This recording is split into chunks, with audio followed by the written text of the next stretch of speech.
how to fix Instagram will restrict certain activity problem in less than 50 seconds. Yes guys, in less than 50 seconds I'm gonna show you how to fix it. First thing, open your Instagram, go to your profile, click on edit profile right here. Now all what you want to do here is make sure to change your profile picture, the name, the username, and all those options.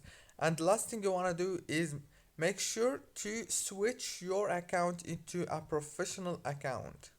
And if you already have a professional account, then you have to switch it into the normal account.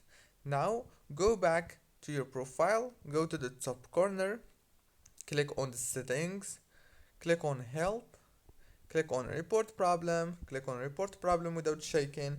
Now on this page, all what you want to do is send a message into the Instagram support team and tell them with the problem that you have, and click next, and they will answer you in just a few hours with a reply into your email. Don't forget to like, subscribe.